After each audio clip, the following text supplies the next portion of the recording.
Ang video na ito ay tuturuan ko kayo kung paano natin matrace yung number or matrack yung number dito sa Pilipinas. So, ito yung ating gagawin para malaman natin kung ano yung address ng number na ito. Open natin yung Google account. Yan. Once na open natin yung Google account, search lang natin yung reverse phone lookup.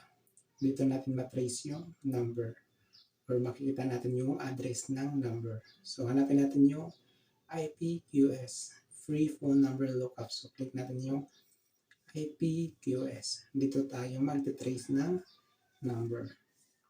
Free Phone Number Lookup. So, click lang natin. Free Phone Number Lookup. Dito ay yung nakalagay is United States. So, ilalagay natin dito is Pilipinas. Hanapin natin yung Pilipinas. Pilipinas. Yung Pilipinas. Yung Philippines. Tapos, ilagay natin yung lookup phone number.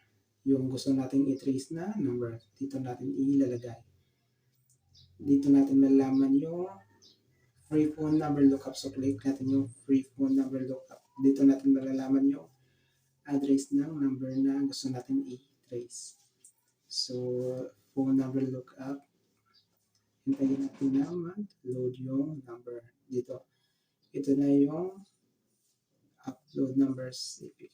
Landline number in Zambales, Philippines. Dito natin makikita yung address na na-trace natin sa number na ating gusto matrace. Yan.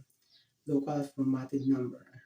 Tapos yung valid phone number, yung city niya is Zambales.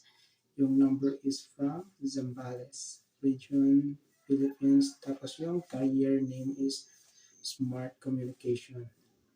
Line type is landline. Ayan, dito natin malalaman yung information about sa number. Ayun, so ganun lang kasimple kung paano natin ma-trace or ma-track yung number na gusto natin malaman yung address.